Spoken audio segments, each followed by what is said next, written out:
다시 오늘 함께 볼 하나님 말씀은 요한복음 신약성경 요한복음 21장 요한복음 21장 15절에서 17절 요한복음 21장 15절에서 17절까지 보겠습니다. 같이 한 목소리를 읽겠습니다. 그들이 조반 먹은 후에 예수께서 시몬 베드로에게 이르시되 요한의 아들 시몬아 내가 이 사람들보다 나를 더 사랑하느냐 하시니 이르되 주님 그러하나이다. 내가 주님을 사랑하는 줄 주님께서 아시나이다. 이르시되 내 어린 양을 먹이라 하시고 또 두 번째 이르시되 요한의 아들 시몬아 내가 나를 사랑하느냐 하시니 이르되 주님 그러하나이다. 내가 주님을 사랑하는 줄 주님께서 아시나이다. 이르시되 내 양을 치라 하시고 세 번째 이르시되 요한의 아들 시몬아 내가 나를 사랑하느냐 하시니 주께서 세 번째 내가 나를 사랑하느냐 하시므로 베드로가 근심하여 이르되 주님 모든 것을 아시오매 내가 주님을 사랑하는 줄을 주님께서 아시나이다. 예수께서 이르시되 내 양을 먹이라. 아멘. 할렐루야. 네. 복된 자리에 잘 오셨습니다. 우리 옆 사람과 함께 인사합시다. 잘 오셨습니다. 예, 반갑습니다. 예, 반갑습니다. 오늘도 하나님의 천사가 우리 모두를 지켜주시는 은혜가 있기를 축복합니다.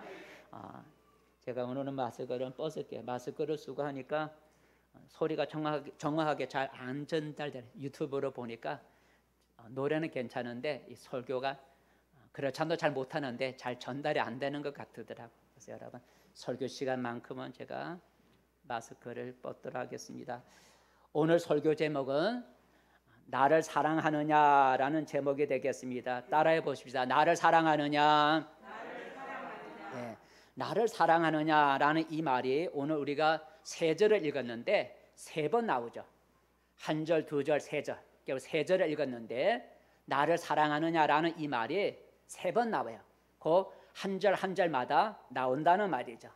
한번 17절 다 읽을 수 없으니까 17절 마지막 절만 한번 읽어볼까요? 17절 말씀 시작. 세 번째 이르시되 요한의 아들 시몬아 내가 나를 사랑하느냐 하시니 주께서 세 번째 나를 사랑하느냐 하심으로 거기까지 세 번째라 그랬으니까 앞에 두 번째 있었다는 거죠. 그죠? 첫 번째, 두 번째고 17절에 세 번째라는 이 말을 보면 내가 나를 사랑하느냐라는 말을 세 번 하셨다는 것을 우리가 알 수 있습니다. 오늘 우리가 읽은 성경 내용은 죽었다가 3일 만에 살아나신, 우리는 그걸 가리켜 부활이라고 하는데 죽었다가 살아나신 그 부활하신 예수님께서 베드로와 함께 대화하는 그런 이야기입니다. 베드로는 예수님의 12제자 중에 한 제자였습니다. 어느 날 예수님의 제자 베드로가 여러 제자들과 함께 물고기를 잡으러 디베라 호수라고도 하고 갈릴리 호수라고도 하고 갈릴리 바다라고도 하는 디베라 호수, 그 갈릴리 호수에 여러 제자들과 함께 물고기를 잡으러 갔습니다. 지금처럼 낚시를 하러 간 것이 아니고 그 호수가 크기 때문에 보통 바다라고 불려요. 그래서 그물을 내려서 밤에 고기를 잡는 거예요. 그래서 제자들이 베드로를 중심으로 해서 여러 제자들이 갈릴리 호수에 가서 밤새도록 그물을 내리고 올려주면서 고기를 잡았는데 하나도 잡지를 못했다는 거죠. 그러다 보니 어느덧 밤이 지나 이른 아침이 되었어요. 그때 이른 아침이 되었는데 그때 그 해변가에 그 호수가에 부활하신 예수님이 그곳에 찾아오셨어요.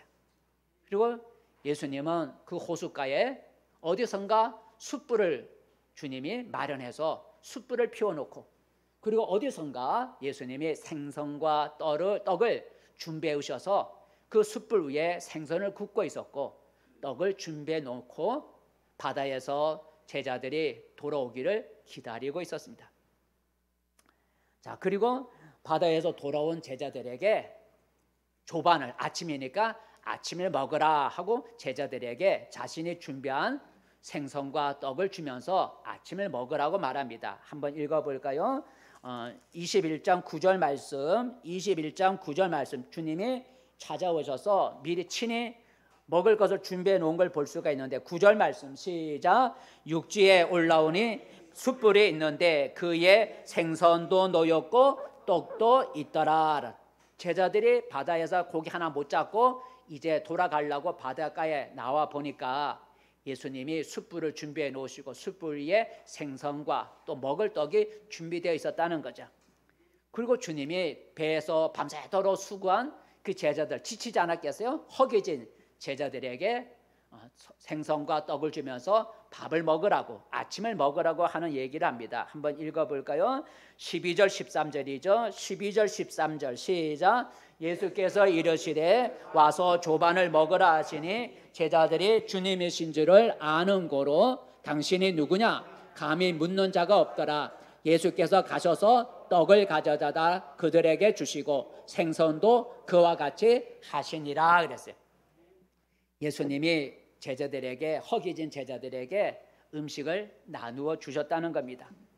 자, 조반을 아침 식사를 한 후에 이제 오늘 사건이, 이제 우리가 읽은 사건이 일어납니다.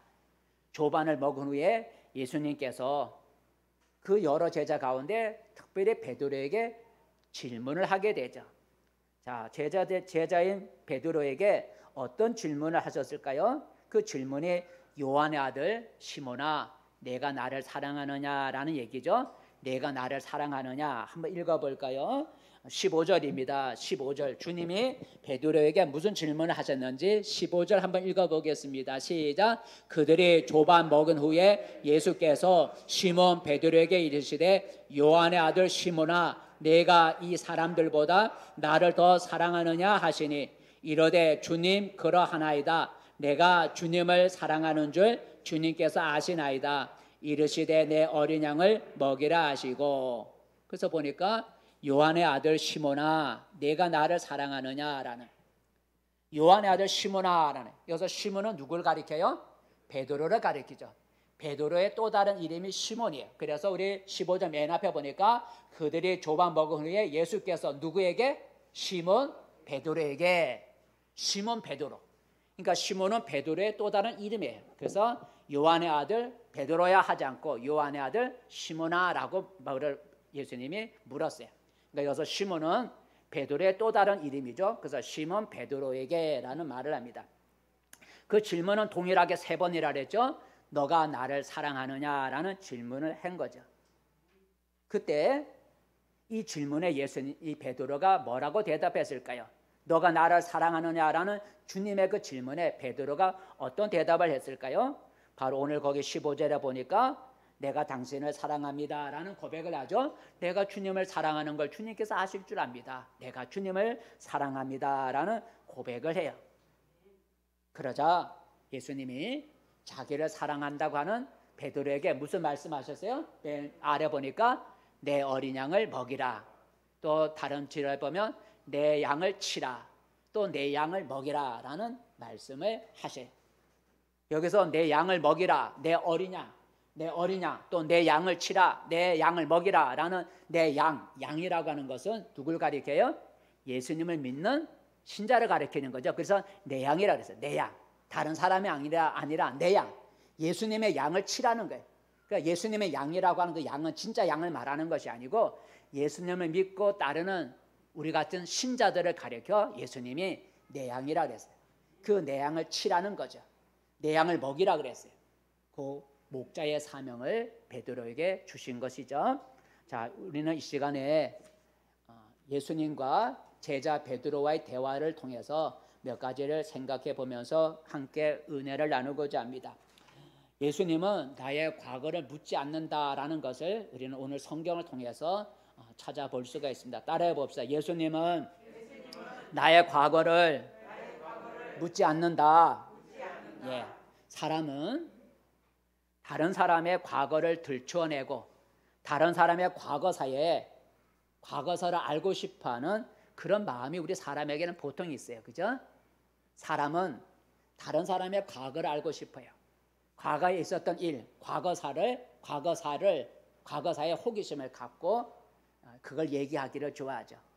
어느 잔치집에 집 주인이 부엌에서 그 잔치 일을 열심히 말없이 도와주는 그 한 여자를 보고, 한 부인을 보고 말하기를 좀 쉬면서 일을 하세요라고 그렇게 주인이 말을 했어요.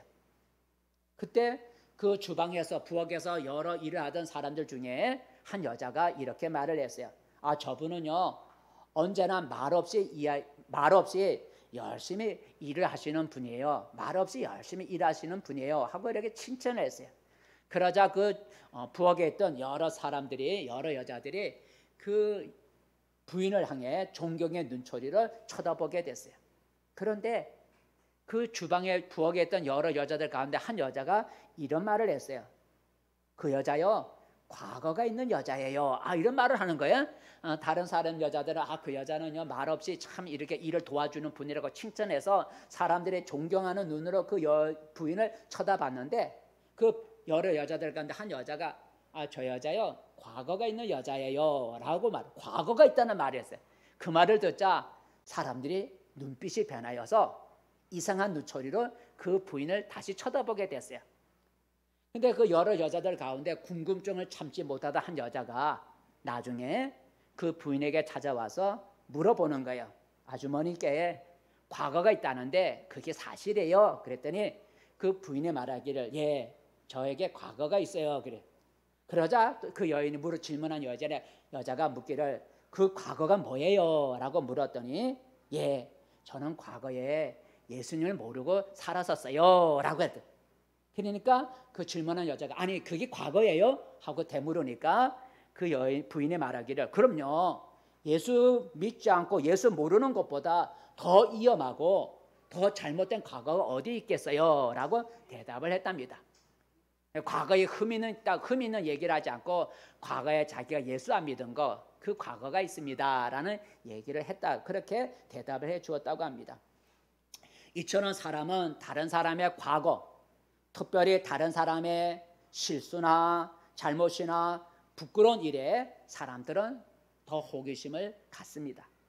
그래서 오늘날 매스컴, 신문이나 통신이나 방송이나 출판 같은 매스컴을 보면 타인의 과거의 실수나 과거의 잘못이나 과거의 부끄러운 일들을 들추어내서 모든 사람들에게 알리는 것을 우리는 종종 볼 수가 있습니다. 또 사람들이 그런 말을 들으면 얼마나 신나게 다른 사람의 이야기를 하는지 모릅니다. 하지만 여러분, 남의 허물과 남의 상처와 남의 실수와 다른 사람의 죄를 들추어내면 그 당사자는 어떻겠습니까? 매스컴을 통해서 자기 과거가 다 드러나게 됐으니 얼마나 부끄럽고 마음의 상처가 크겠습니까? 여러분, 과거를 들춰내서 먼지 없는 사람, 먼지 안 나는 사람이 어디 있겠습니까? 흠 없는 사람이 어디 있겠어요? 그래서 과거의 죄나 과거에 저질렀던 실수, 그런 것 때문에 새롭게 일할 수 있는 그런 기회를 놓치는 사람들이 많이 있어요. 그죠? 과거에 내가 잘못했지만 이제 나이가 들고 여러 가지 은혜를 받고 사람이 변하여 새롭게 일을 하고 싶어도 과거의 일이 들추어져 갖고 그 과거의 일 때문에 지금 내가 변했지만 새롭게 일을 하지 못하는 그 기회를 놓쳐버리는 사람들이 많이 있다는 거죠. 과거 때문에, 지나간 과거 때문에 내가 지금은 과거에서 벗어났지만 과거의 일 때문에, 그것 때문에 내가 지금 새롭게 변해도 일할 수 있는 기회를 놓치는 사람들이 많이 있다는 거죠. 얼마나 불행한 일이에요? 그 과거가 그 사람을 망쳐놓는 거예요. 지나간 일인데. 그렇다면 여러분, 오늘 우리가 믿는, 오늘 예수님과 대화한 예수님은 어떤 분이실까요? 예수님은 우리 과거의 실수나 허물이나 죄나 잘못을 들춰내지 않는 분이다라고 하는 거죠. 사람들은 나의 과거를 알고 싶어하고 나의 과거사의 일을 들춰내기를 좋아하지만 우리가 믿는 하나님과 예수님은 우리 과거의 일들을 들춰내지를 않는다는 거죠. 오히려 나의 지난날의 죄와 허물과 부끄러움을 덮어주시고 용서해 주시고 내가 돌이키기를 기다리고 계시는 좋으신 주님이라는 거죠. 오늘 내용이 그렇습니다. 오늘 예수님이 아침 식사를 마친 후에 제자들 중에 베드로를 특별히 불렀습니다. 베드로를 불렀어요. 그럴 때 예수님이 자기를 부를 때에 베드로의 마음은 철컹했을 거예요. 그죠? 왜냐하면 불과 며칠 전만 해도 자기가 사람들 앞에서 예수님을 모른다고 3번이나 부인했거든요. 사람들이 너 예수님의 제자지라고 말할 때 나 아니야, 나 저 예수 몰라. 나중에는 예수를 저주까지 하면서 예수를 모른다고 부인했어요. 그것도 몇 번요? 3번이나 부인한 거예요. 불과 며칠, 3일 며칠 전에 불과 한 일주일 됐을까요? 불과 며칠 전만 해도 베드로가 예수를 모른다고 부인했어요. 그 예수님과 지금 베드로가 지금 만나게 된 거예요. 그때 예수님은 베드로를 만났을 때 베드로의 지난날의 잘못을 들춰내지 않았다는 거죠. 예수님이 베드로에게 이렇게 말을 안 했어요. 야 베드로야, 너 사람들 앞에서 나를 모른다고 3번이나 부인했지? 어쩌면 그럴 수가 있냐? 한 번이라면 내가 이해는 하겠어. 3번이나 나를 모른다고 말했지? 나 실망했다. 나 지금까지 너 믿어봤는데 나 참 실망했어. 예수님이 그렇게 말할 수도 있잖아요. 그런데 예수님은 베드로의 그 3번 부인한 것을 들춰내지 않았다는 거죠. 거기에 대해서 아무 말씀도 하지 않으셨어요. 예수님은 베드로의 지난날에 부끄럽고 뼈아픈 그 과거의 실수와 잘못을 드러내지 않은 겁니다. 아마 예수님이 그 자리에서 베드로의 지난날의 과거와 실수를 이렇게 드러내서 책망을 하셨다면 베드로와 예수님의 관계는 그날로 끝이 났을 거예요. 그죠? 그날로 끝이 났을 거예요. 근데 예수님은 그렇게 하지 않았다는 거죠. 그 베드로의 지난날의 실수와 잘못을 드러내지 않았다는 거예요. 이처럼 여러분, 우리가 믿는 하나님과 예수님은 나의 과거의 죄와 부끄러움과 잘못을 들춰내지 않는다는 거죠. 내가 스스로 알아서 잘못을 깨달아 회개하고 돌아오기를 기다리고 계시는 거죠. 나의 잘못과 나의 허물을 주님이 들춰낸다면 주님 앞에 설 수 있는 사람은 아무도 없을 겁니다. 예수님은 나의 허물과 실수가 있음에도 불구하고 변함없이 나를 사랑하시고 나의 연약한 모습 그대로를 주님은 받아주고 계시는 겁니다. 하나님과 예수님은 여러분의 부끄러운 과거나 여러분이 숨기고 싶은 일들을 캐묻지 않는다는 겁니다. 주님이 나의 과거를 묻지 않으시기 때문에 우리는 더 이상 나의 어둡고 부끄러운 과거에 사로잡히지 말아야 된다는 거죠. 내가 믿는 하나님과 예수님이 나의 과거를 묻지 아니하시고 들춰내지 않는데 내가 내 스스로 내 지난날의 그 허물과 그 과거에 그 어두웠던 일에 내가 사로잡혀서는 안 된다는 거죠. 내가 사로잡혀서는 안 돼. 또한 우리는 더 나아가 다른 사람의 과거의 일을 들춰내지 말아야 되는 거예요. 주님이 나의 과거를 들춰내지 않는다면 나도 또한 다른 사람의 잘못된 과거를 들춰내지 말아야 된다는 거죠. 나의 지나간 과거를 들춰내서 괴롭히는 자가 있는데 성경은 그를 가리켜 사탄 마귀라고 그러는 거예요. 사탄이라고 하다고 마귀는 우리의 과거를 들춰내는 걸 좋아한다는 거죠. 그래서 사탄 또는 마귀를 가리켜 참소하는 자라라고 말해요. 한번 읽어볼까요? 사탄을 가리켜 참소하는 자라 그래요. 요한계시록 2장이죠. 요한계시록 12장 같이 읽어보겠습니다. 시작. 우리 형제들을 참소하던 자, 곧 우리 하나님 앞에서 밤낮 참소하던 자가 쫓겨났고 라고. 참소하던 자라는 그 앞에 보면 마귀 사탄이 쫓겨났다 하면서 그 쫓겨난 자가 마귀라고 하면서 마귀가 참소하는 자라고 말하고 있어요. 하나님 앞에서 참소한다는 거야. 밤낮으로 참소한다는 얘기는 일러 바친다는 거예요. 내 잘못을 끄집어내 갖고 하나님 앞에 일러 바친다는 거예요. 저 사람 저거 잘못했어요 하고 내 잘못을 들춰내 갖고 자꾸 이렇게 쉽게 말하면 이렇게 끄집어내서 이렇게 일러 바치는 걸 참소한다 그래. 사탄이 그렇게 한다는 거예요. 하나님은 우리의 과거의 허물을 감춰주시고 내 스스로 깨닫고 돌이키기를 원하지만 마귀는 자꾸 우리 마음속에서 들춰낸다는 거예요. 들춰내서 우리를 알고 낙심하게 만드는 거예요.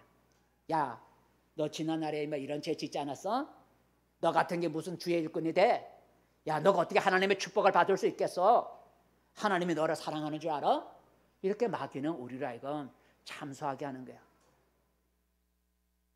이처럼 여러분, 사탄이 우리에게 이렇게 속삭일 때 우리는 괴로워하거나 낙심하지 말고, 나를 책망하지 않고 나의 허물을 들춰내지 않는 주님을 바라봐야 돼.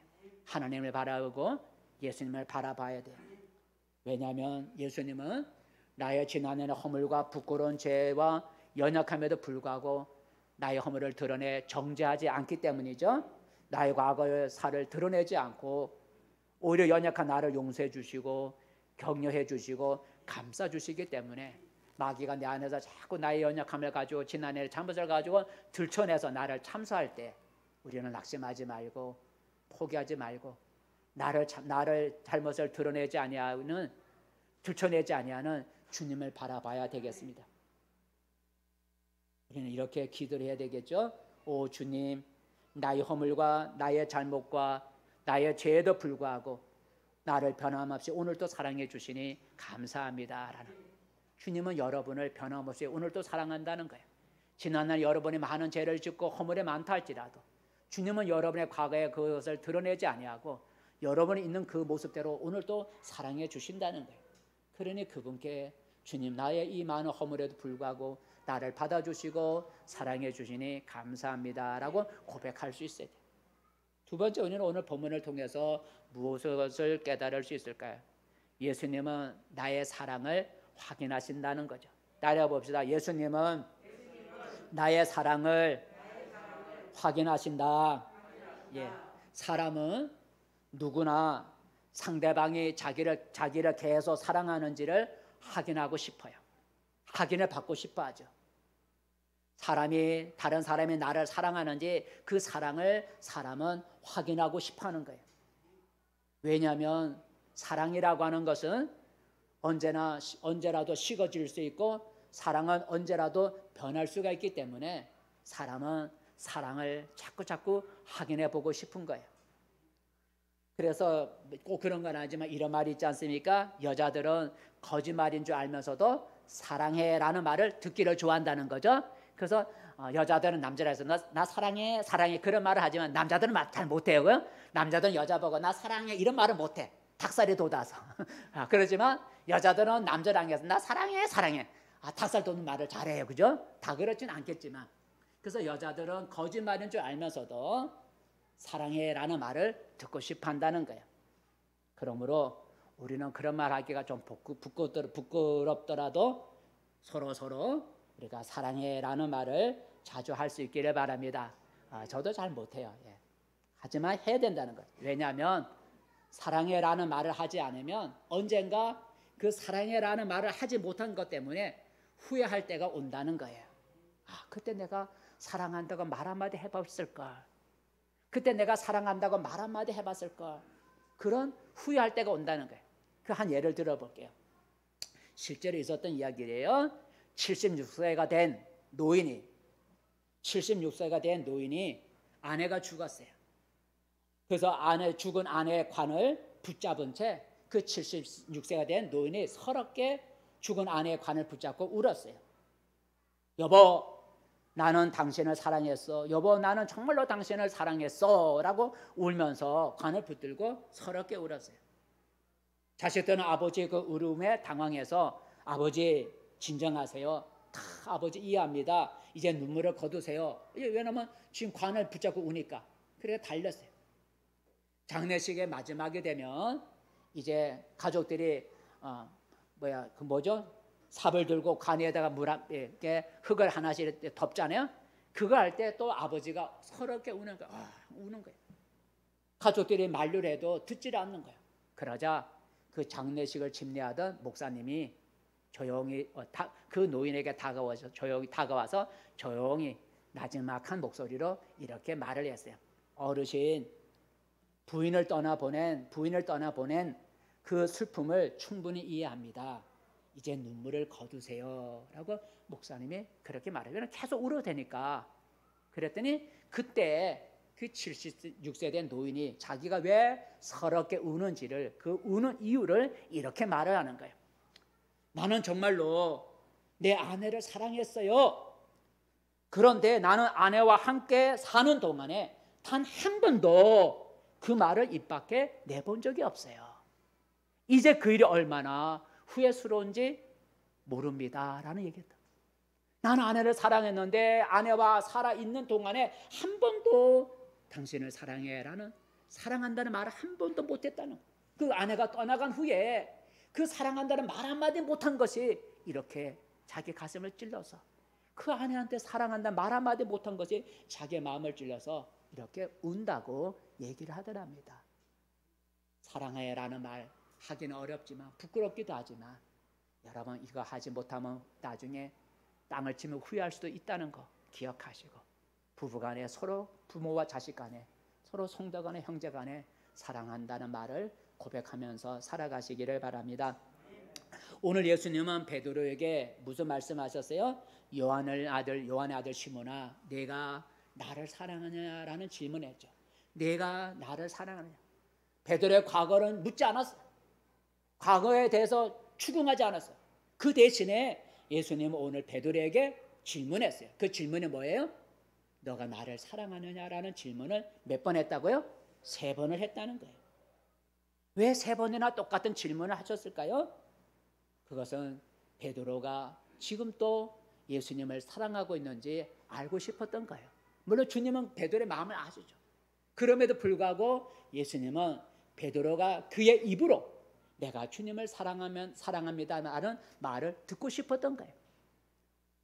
베드로가 지금도 변함없이 자기를 사랑하고 있는지를 알고 싶었던, 베드로가 자기의 입술로 내가 주님을 사랑합니다라는 그 고백을 예수님이 듣고 싶었던 거예요. 그래서 3번씩이나 베드로야, 내가 나를 사랑하느냐라는 질문하신 거예요. 그 질문에 주님은 베드로가 내가 주님을 사랑합니다라는 그 말을 듣고 싶었기 때문에 3번이나 동일한 질문을 하셨던 거예요. 베드로가 예수님에게 주님, 내가 주님을 사랑합니다라는 말을 들었을 때 주님의 마음이 얼마나 기뻤겠어요. 그죠? 기쁜 거예요. 비록 며칠 전만 해도 베드로가 자기를 모른다고 부인했던 아픔도 있지만, 내가 나를 사랑하느냐는 그 질문에 내가 주님을 사랑합니다, 오늘도 사랑합니다라는 그 베드로의 고백을 들었을 때 주님의 마음이 기뻤을 거라는 얘기죠. 어떤 목사님이 새벽에 일어나 성경을 읽다가 오늘 우리가 읽은 이 성경 기절을 읽게 됐어요. 요한의 아들 시몬아, 내가 나를 사랑하느냐라는 오늘 읽은 말씀을, 어느 목사님의 새벽에 일어나 그 말씀을 읽게 되었어요. 그 말씀을 읽다가 문득 생각이 난 거예요. 아, 예수님도 사랑받기를 원하시는구나. 예수님도 사랑받기를 원하시는구나. 예수님도 우리의 사랑을 받기 원하는구나. 그러니까 너가 나를 사랑하느냐라는 물었던 거죠. 아, 하나님도 예수님도 나의 사랑을 받기 원하는구나. 하나님이 나를 사랑하고 예수님이 나를 사랑하지만 그분 또한 나의 사랑을 받기 원하시는구나. 그래서 그렇게 나를 사랑하느냐는 질문을 하셨구나. 그걸 깨달았어요. 그 생각이 드니까 마음이 너무 뜨거워졌어. 그래서 그 자리에 무릎을 꿇고 그 목사님이 눈물을 흘리면서 이렇게 고백을 했답니다. 그렇습니다. 주님, 내가 주님을 사랑합니다. 앞으로 더 주님을 사랑하겠습니다 라고 고백했대요. 너가 나를 사랑하느냐, 이 성경 말씀 읽을 때 마음이 뜨거워서, 아, 주님은, 예수님은, 하나님은 나의 사랑을 오늘 받기를 원하시는구나. 그래. 그래서 베드로처럼 주님, 그렇습니다. 내가 주님을 사랑합니다. 앞으로도 주님을 더 사랑하겠습니다 라는 베드로처럼 그런 고백을 했다고 합니다. 그런데 오늘 예수님은 15절에 보니까 내가 나를 사랑하느냐는 질문을 3번 했는데 그 질문 가운데 15절에 보니까 약간 다르게 질문하셨죠. 15절 한번 읽어볼까요? 15절 한번 앞에만 읽어보겠습니다. 15절 시작. 그들이 조반 먹은 후에 예수께서 시몬 베드로에게 이르시되 요한의 아들 시몬아, 내가 이 사람들보다 나를 더 사랑하느냐 하시니. 너가 나를 사랑하느냐라는 질문을 3번 하셨는데 첫 번째 질문은 약간 다른데 뭐라고 했어요? 이 사람들보다, 여러 제자들이 있는데 그 여러 제자들보다 더 나를 사랑하느냐, 제자들이 나를 사랑하는 것보다 더 사랑하느냐, 이 제자들보다 너가 나를 더 사랑하느냐라는 질문을 한 것을 볼 수가 있어요. 이 사람보다 더라는 말을 오늘 우리들에게 풀어서 우리가 하면 이 세상에 그 무엇보다도 더 나를 사랑하느냐라는 질문을 할 수 있어요. 이 사람보다 더 나를 사랑하느냐는 질문을 오늘 우리 현실에 바꿔서 말하면 이 세상에 그 무엇보다도 나를 더 사랑하느냐라는, 돈보다도, 세상에 그 무엇보다도, 부귀보다도, 명예보다도, 그것보다 더 나를 사랑하느냐라는 질문으로 바꿔볼 수가 있는 거예요. 여러분, 우리가 세상에 그 무엇보다도 하나님과 예수님을 사랑한다면 어떤 일이 일어날까요? 세상에 그 무엇보다도 하나님과 예수님을 더 사랑한다면 어떤 일이 일어날 것 같아요? 예수님을 믿는 것 때문에 받을 수 있는 핍박과 조롱과 욕설과 아픔과 손해를 능히 견딜 수가 있는 거죠. 견딜 수가 있어요. 그죠? 예수 믿는 것 때문에 찾아오는 핍박과 박해와 욕설과 조롱과 그리고 손해와 그리고 아픔을 견뎌낼 수 있는 거예요. 왜요? 세상 그 무엇보다도 더 주님을 사랑하기 때문에, 그 사랑하는 주님 때문에 다른 것을 내가 받을 수가 있는 거예요. 예를 두 가지만 들어볼게요. 주님을 사랑하면 견딜 수 있다는 거예요. 주기철 목사님 얘기가 있습니다. 주기철 목사님은 일제시대 때 목회하던 목사님이었어요. 일제시대 때 이스라엘, 일본 사람들은 우리 한국 사람들에게 신사참배를 강요했어요. 그들의 죽은 사람들에게, 그러니까 죽은 사람들 영혼을 이렇게 귀신을 이렇게 모아놓고 거기에 가서 이렇게 절을 하는 걸 우리가 신사참배래. 절을 하는 거, 절. 어떤 사당 앞에 가서 절을 하는 거예요. 그 신사참배. 그러니까 일본 사람들, 우리 한국 사람들에게 신사참배를 강요했어요. 근데 우리 기독교 입장에서는 죽은 자나 또는 어떤 사람 앞에 절을 하는 거 우상 숭배이기 때문에 금지하고 있거든요. 그러니까 주기철 목사님이 저는 못합니다. 저는 신사참배 할 수가 없습니다. 그랬더니 일본 순사들이 두 가지 선택을 요구한 거예요. 너가 계속해서 예수를 믿고자 한다면 송곳니에 쇠못을 박아놓고 쇠못 뾰족한 부분을 송판 위로 쇠못의 뾰족한 부분이 올라오게 그렇게 송판을 길게 쇠못을 박아서 그 길을 걸어 가든지, 그걸 못하겠다면 신사참배를 하라는 거예요. 여러분, 송판 위에 대못이 이렇게 쫙 박혀있고 그 뾰족한 쇠못이 이렇게 나와 있는 그 송판 위를 걸어서 그 긴 송판을 걸어간다는 건 못하는 거예요. 그죠?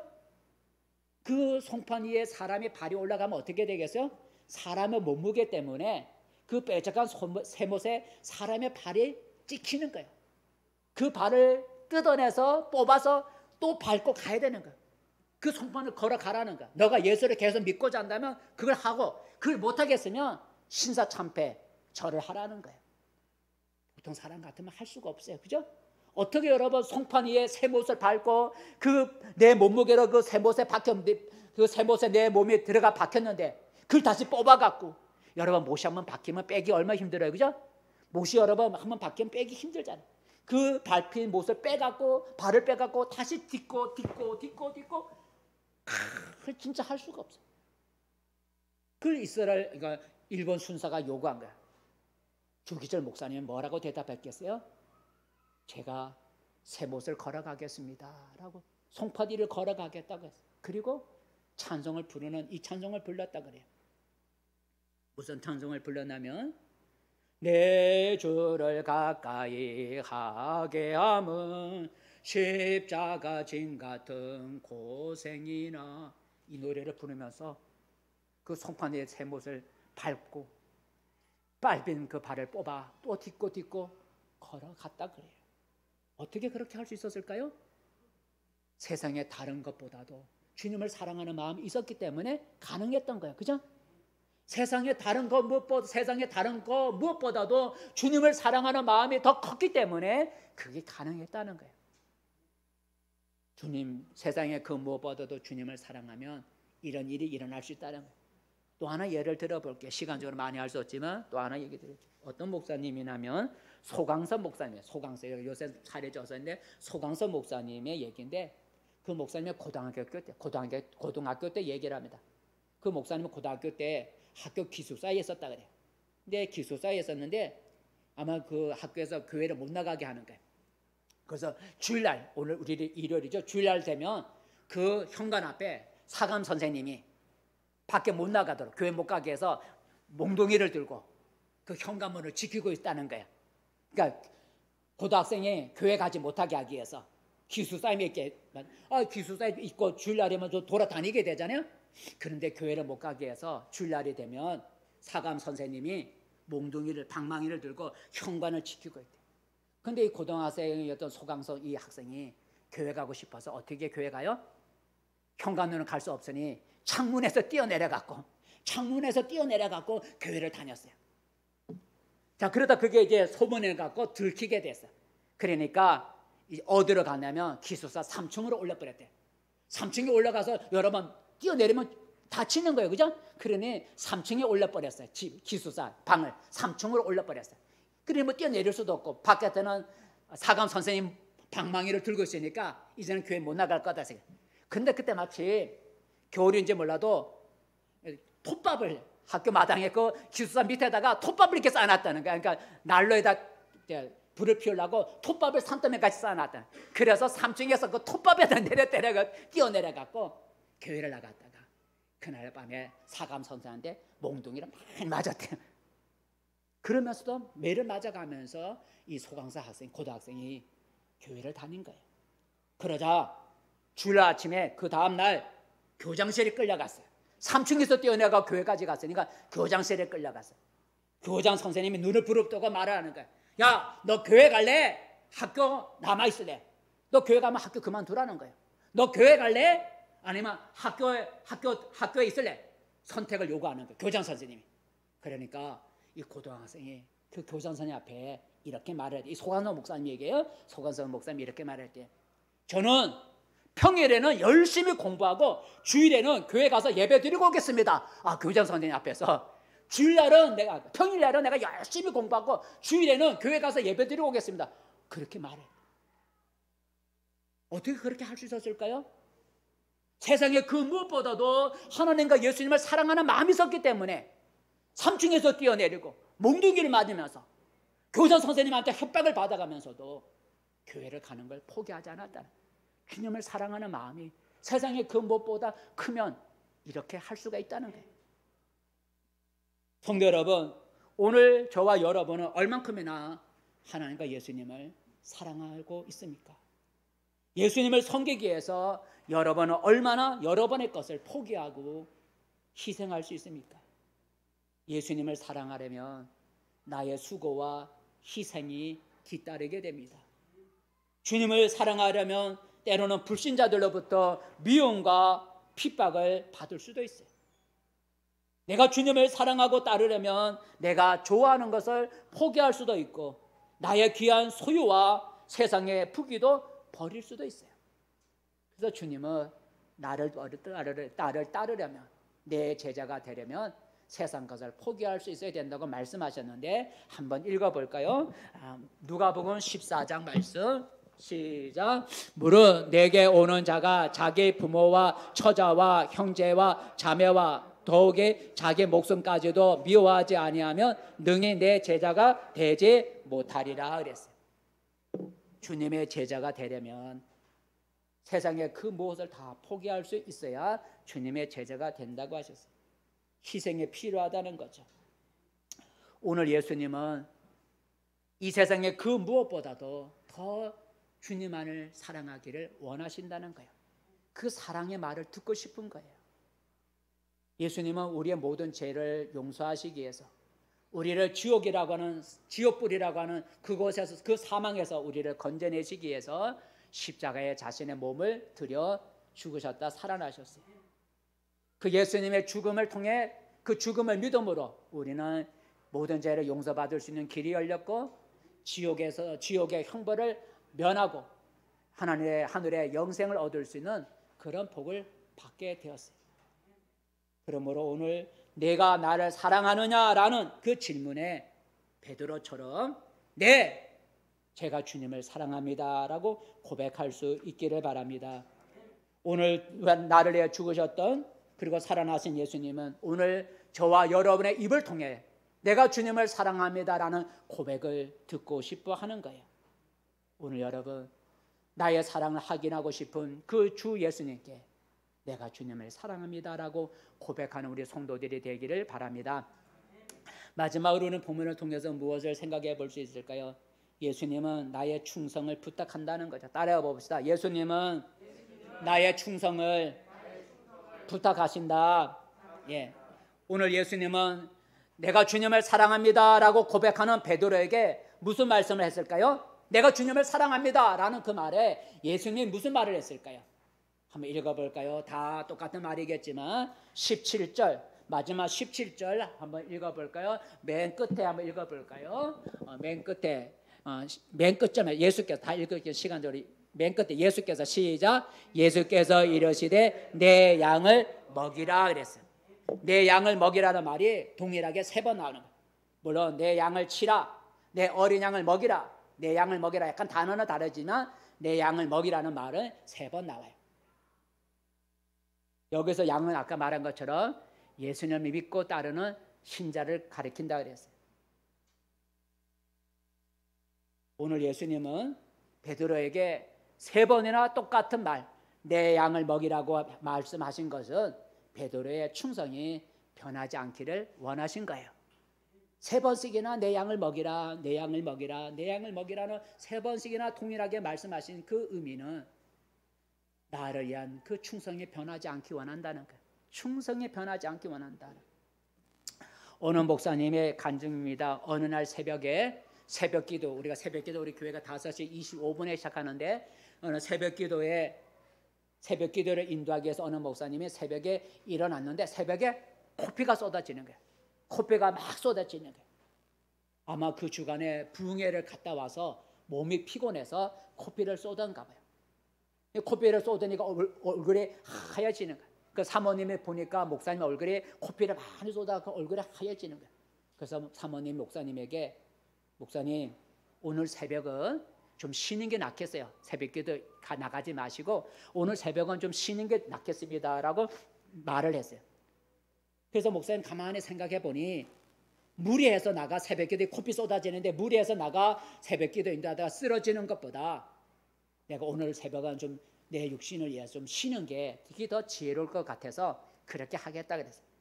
그래서 다시 새벽기도에 못 나가고 다시 잠을 자기 위해서 코피를 쏟았으니까 그래서 잠을 자려고 잠을 청했는데 곧바로 꿈을 꾸게 됐어요. 이 목사님이 꿈을 꿨어요.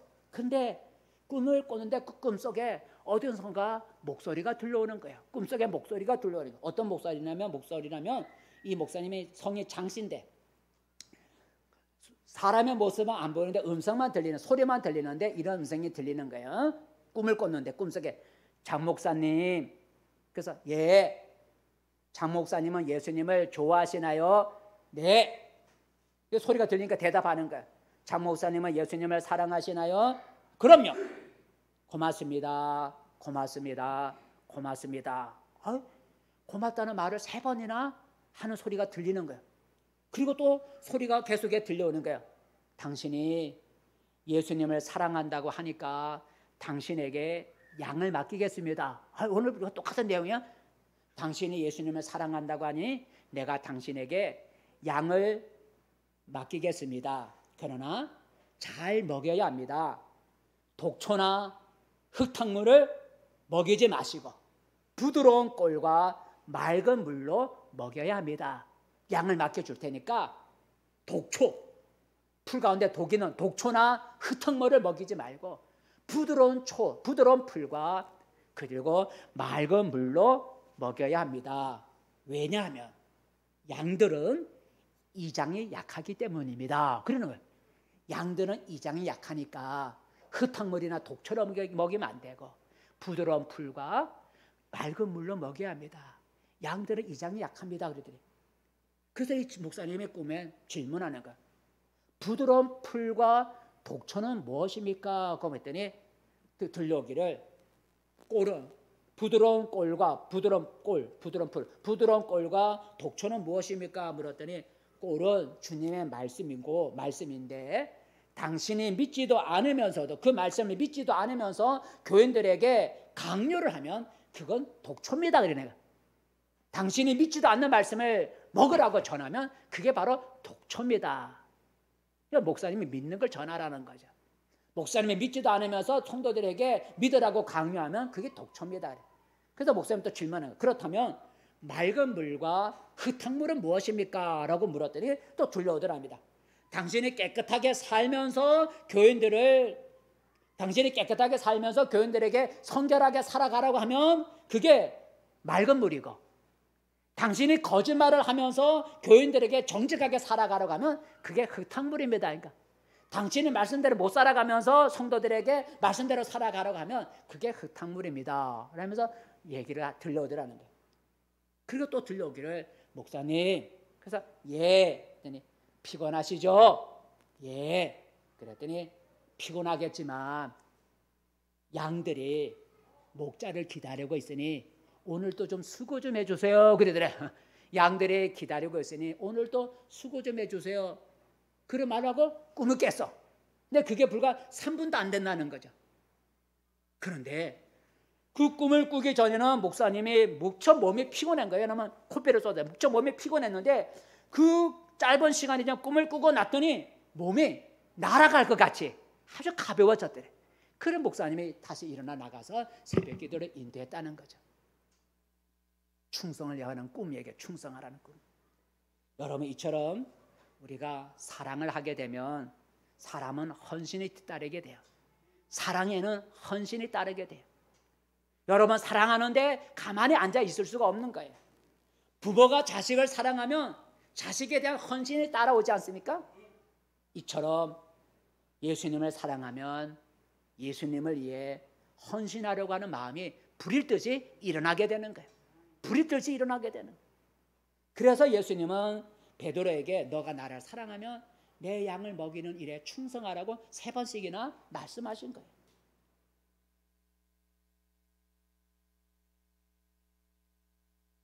주님은 내가 주님의 일에 충성할 때 귀한 열매가 맺어지는 거예요. 주님 일에 충성스러운 자가 많아질 때 교회가 아름다워지고 교회가 붕이 되는 거예요. 그래서 하나님은 오늘 또 충성된 자를 찾으신다 그래서 우리가 주님을 사랑하면 헌신하게 되고 충성하게 되는데, 오늘도 주님은 하나님을 사랑해서 충성하는 헌신하는 자를 오늘도 찾고 계신다 그랬어요. 한번 읽어볼까요? 시편 말씀인데 읽어보겠습니다. 시편 101장 시작. 내 눈이 이 땅에 충성된 자를 살펴 나와 함께 살게 하리라. 내 눈이 이 땅에 충성된 자를 찾아라. 하나님은 오늘도 주님 일에 충성하는 자를 찾고 계신다는 것을 잊지 않기를 바랍니다. 말씀을 맺습니다. 성도 여러분, 오늘 부활하신 예수님과 그의 제자 베드로의 대화를 생각해 보았습니다. 예수님은 베드로의 과거의 잘못을 들추어내지 않았습니다. 이처럼 예수님은 여러분의 과거를 문제 삼지 않는다는 거죠. 마귀는 들춰내기를 좋아해요. 그러므로 여러분의 지난날의 과거의 실패와 지난날의 상처와 지난날의 허물 때문에 낙심하거나 포기하지 않기를 바랍니다. 왜냐하면 내가 믿는 하나님과 예수님은 나의 그 허물을 들춰내지 않고 나의 연약한 모습 그대로 나를 받아주시고 사랑하시기 때문입니다. 두 번째, 예수님은 베드로에게 너는 나를 사랑하느냐라는 질문을 3번이나 했습니다. 그 질문에 베드로는 주저없이 네, 내가 주님을 사랑합니다라는 고백을 했습니다. 예수님은 오늘도 저와 여러분으로부터 내가 주님을 그 무엇보다도 더 사랑합니다라는 고백을 듣고 싶어 한다는 사실을 기억하시고 여러분의 입으로 네, 내가 주님을 그 무엇보다도 사랑합니다라고 고백해서 주님의 마음을 기쁘시게 하는 성도들이 되기를 바랍니다. 마지막으로 여러분, 예수님은 베드로에게 내 양을 먹이라고 했어요. 예수님은 우리가 주님의 일에 충성하기를 원하시는 거예요. 예배 드리는 일에 충성하고 기도하는 일에 충성하고 교회 봉사하는 일에 충성하고 이렇게 주님은 주님의 일에 충성하기를 원하는 거예요. 여러분, 예배드리는 일에 충성하시고, 기도하는 일에 충성하시고, 주를 위해 헌신한 일에 충성하시고, 주님을 사랑하면 이런 일을 할 수가 있는 거예요. 그 일을 잘 끝까지 변함없이 하라고 부탁하는 거예요. 오늘 예수님은 여러분에게 묻습니다. 내가 나를 사랑하느냐? 그 질문에 무엇이라 대답하겠습니까? 오늘 베드로처럼 네, 제가 주님을 사랑합니다 라고 고백할 수 있기를 바랍니다. 예수님은 나로부터 그 고백을 듣고 싶어 하신다는 거예요. 내가 나를 사랑하느냐고 하는 예수님의 그 질문과 내가 주를 사랑하나이다 하는 베드로의 그 대답, 고백을 여러분 마음속에 늘 간직하며 잊지 마시고 살아가는 성도들이 되기를 축복합니다. 기도하겠습니다. 은혜로우신 하나님 아버지, 오늘 예수님이 베드로를 통해서 베드로에게 내가 나를 사랑하느냐라는 질문에 베드로는 주님 사랑합니다라고 고백합니다. 오늘도 주님은 우리들에게 내가 나를 사랑하느냐는 고백을 오늘 질문하고 우리의 입술을 통해서 내가 주님을 사랑합니다라는 말을 듣고 싶어합니다. 주님, 이제 내 입술로 내가 주님을 세상의 그 무엇보다도 사랑합니다라는 고백을 할 수 있게 도와주시고, 주님을 사랑하기 때문에 주님을 섬기는 일에 충성하는 우리 모두가 되게 도와주시옵소서. 예수님의 이름으로 기도합니다. 아멘.